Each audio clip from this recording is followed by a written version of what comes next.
From the film festival circuit to founding one of the industry's freshest agencies, my next guest shares his journey from casting to launching his own agency. Discover what it really takes to find and keep the right talent agent in today's ever-changing entertainment landscape. Stick around.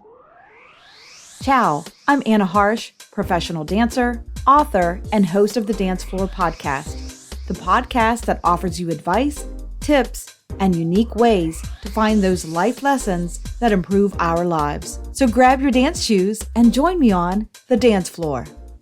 Welcome back, everyone. I have a very special guest today that's going to help us with getting that talent agent. He's worked with so many talented artists. I want to welcome to the dance floor, Mr. Bramante. Welcome. Well, thank you so much for inviting me. I'm really happy to be here. Albert, I have 1,000 questions for you, but how about we get started with how you got into the talent agency business and a little bit about your business? Sure. Well, I've been doing this for about 21 years now. I started my first company in 2004, my first agency. So I started off as a little bit of acting. Not much. I was going to, early finished my master's degree in psychology, and through a couple of just different life experiences, helping with, out with after 9/11 and doing some crisis intervention there, I started meeting a lot of actors, and I kind of, got a little bit of the acting bug. Didn't last long because performing wasn't for me. But what I noticed though was how much I loved being around actors and the energy, just the creative energy, not just actors, but just creatives. Yeah. In general. Being around the process and how it gets formulated and produced. 100%. And that was so invigorating for me. And I was like, okay, what do I do? How do I, incorporate everything? And I started volunteering at film festivals in New York City, Tribeca, I volunteered at a couple of times, other, local film festivals. And each time I would do that, I would accrue, people, contacts and actors mainly. And, so I started doing like actor support groups. And I was like, and then I realized, how can I really support actors in the best way possible? I said, why don't I represent them? Because so I started in 2004, my first company. And then, throughout the years, it grew. And then, unfortunately, had a couple setbacks in our industry. We had COVID, and then the writer's strike and the actor's strike in 23, right? Which really, put a little bit of a limit on things. Absolutely. So you're saying the right thing, Albert, like the networking. The networking is the key for so many of us artists, working your way up in the industry and knowing the people that support those productions is huge. Yes. Networking and personal relationships are really, relationships is really the key here. Yeah. So talk a little bit about now that you have this agency and you're out of New York. Yes. Yeah, we're located right in Herald Square area. And I've been at this building for about, since 2018. I love it there. And, things have changed. I mean, a lot of things are now virtual, which is different than, when I started. Right. If you want to thrive in this business, you have to be open to change and open to doing things differently. And changing often, probably. So can we talk about how do we get that representation? Say I'm an actor or a dancer and we want to contact you. What are our steps to do that? Well, I would say first, for any agency, look at their websites, look at their social media. They will often have a set procedure. Okay. Like for us, we have a form on our website that you can fill out and, put your headshot, resume, and any reels that you have. That, I would say, stick to whatever the protocol of that particular representative indicates. That's step one, right? Research, fill it out, do your homework, have a good headshot and reel, right? That's the prerequisites. And I would say really key is do your research. I can't tell you how many times I get submissions from talent with the wrong salutation. I'm like, well, who's Lisa? I run them right back. And I get it. People are doing the canned form letters. Okay, that's fine. You're going to do that. But at least the name. Or at least spend at least 1 or 2 minutes tailoring it, a bit. So that's one thing. Having a good footage is important, especially I would imagine so with dance. It's like you really need to have a couple of minutes of good footage. Yeah, I was going to ask you. Some people say 90 seconds. Do you think how much time do you think? 2 minutes? I think 5 minutes is way too much. Okay, like in the 2 minute range. Yeah, 90 seconds to 2 minutes is like the max. Standard. And start off strongly because, I don't want to sound gloomy here, but a lot of times if we're not hooked in the first 10 to 15 seconds, It's over, right? it's over. Yeah.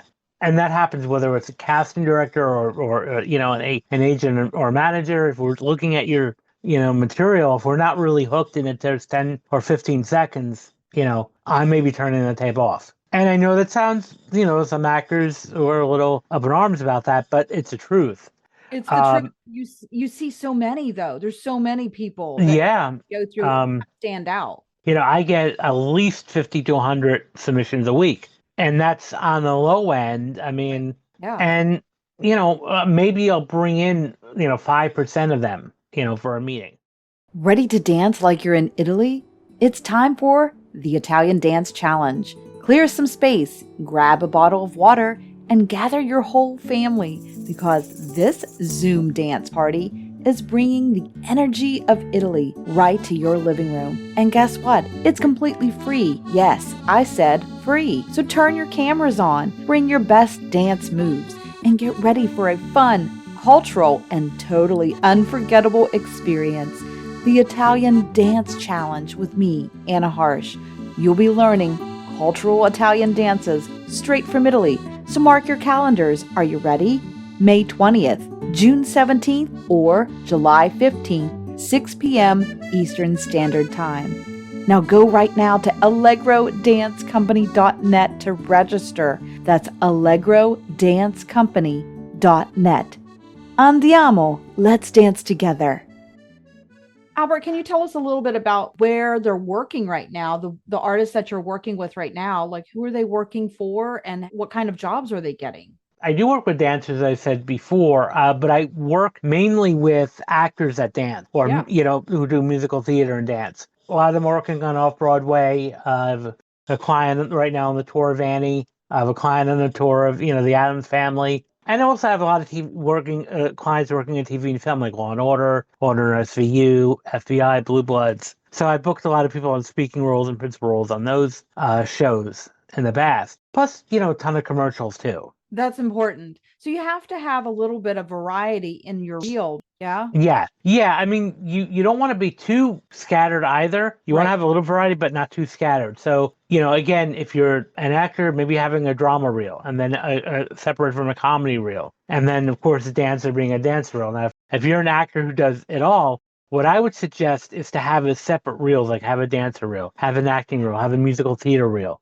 so Oh, that that's it really good. separates that. And, you can put them online, on profiles because we use a site called Actors Access and Casting Networks, which are the industry standard in pretty much the United States as Right. far as like casting sites to belong to. And you can put like different clips up there. So a lot of actors will have, an acting reel or acting clips or, musical theater clips and then some dancing clips. That's really good advice because many of us artists do wear different hats, don't we? Yes. Threats, we can sing, dance, act. And so if you are that person, you do need separate things. And that's a really good piece of advice to put it on those profiles and create something that you can say, well, here you can check out my profile, right? And Yes. all the information's there, headshot, resume, and reels. I was just going to make one final point about the profiles is that it's easy for us not to download these large attachments because everything's embedded in there and it's in one spot. So I can then just click off. So I would suggest, if you're an actor, get on those sites and create, an actor profile with videos. Perfect. Yeah, your one-stop shop. And that makes it easy for you to glance through and be really articulate about yes, no,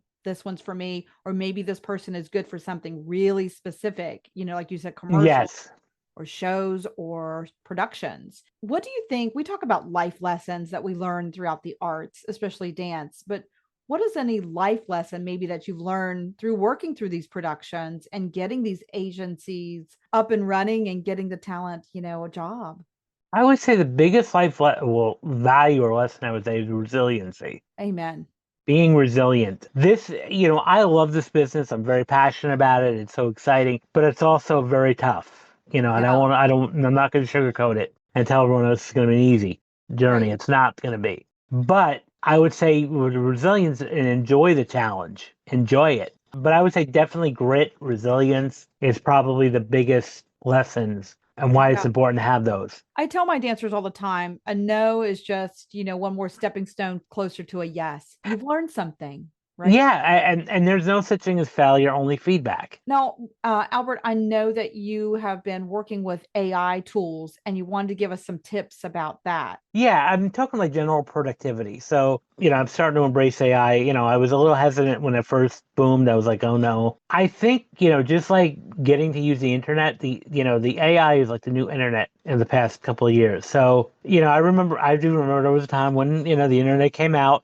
I know I'm Right. aging myself here. Yeah, I remember that. And I remember people were so hesitant, like, I don't want to, they were afraid of it. Right. And it's now an everyday fabric of life. And the same thing goes with AI. What I consider myself is more of a content creation or research. Yeah. So I use two sites, ChatGPT and Claude, Okay. which are large language models. And you could do it just for research, just for It's great for an outline or to get something started, a project. yeah, let's say you want to run an article or want to create a piece of content. Create So a template. give me a template, give me an outline, or give me some, starting points. Also, it can enhance your message too. So like if you're sending a letter out, what I sometimes will do is write it manually myself, what I want Right. to say, and then maybe run it through ChatGPT and say, can you make this better, optimize this? Yeah, And absolutely. then when it gives me an output, I'll then take it and then tweak it to whatever I want to do. More time for sure, because you want it to be your own voice and not the It has to be. Yeah, it has to be. Otherwise, it's robotic like. And, yeah. especially, I've been creating content for a while, so people would know if that was, not me speaking. Yeah, you can kind of see the differences now. Like we kind of got the hang of it, and you'll know if like, wow, they didn't even put any effort into this.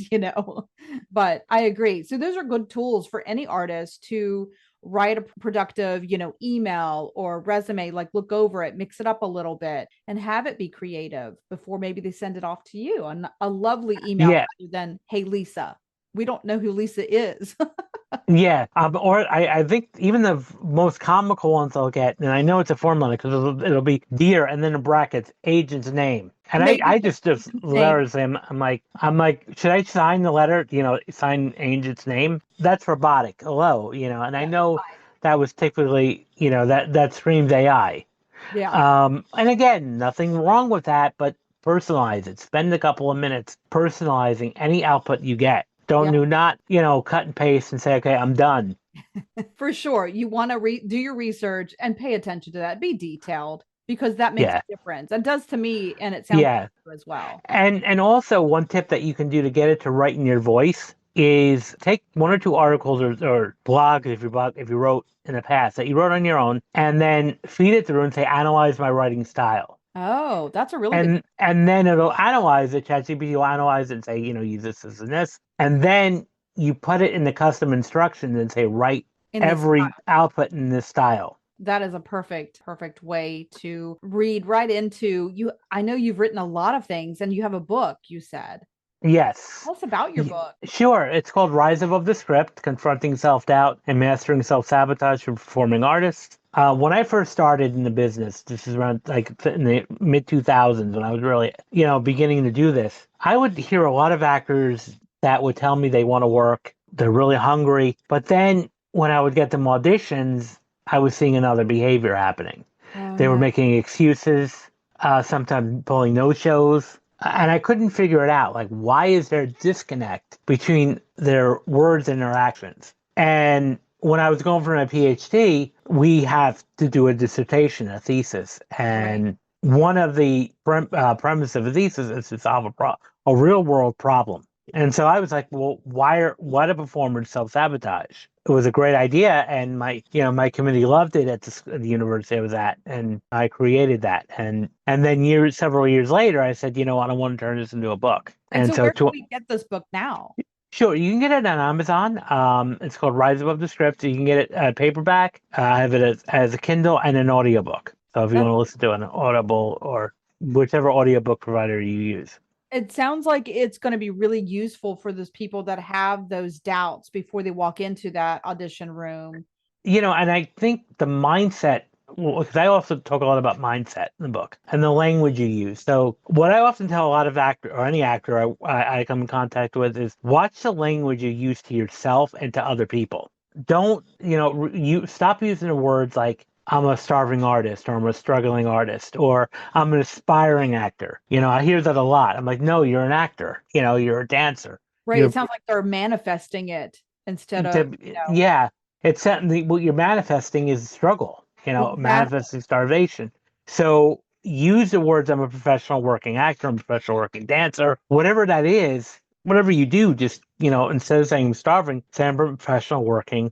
And eventually your brain, the neurology in your brain is going to catch up. And your body's going to believe it. So you have a little more Yeah. confidence to walk in. Before an audition or before any type of meeting or recital or whatever it is you're going for, I often say use the mental techniques in your mind of rehearsing it Mm-hmm. and visualizing it, almost like imagine yourself in a movie theater watching yourself on screen. And visualize it or imagine it as a very positive and welcoming experience and the audience loving it and really get into it, feel it, hear it, see it, and really just, breathe it in a sense. Really embrace it because that is what you want to be. Yeah. And the interesting about the brain does not know the difference between reality and imagination. So if you imagine a few hours imagining yourself being this successful, there's a greater chance that when it actually happens, you'll be more on top of your game, I love uh, that.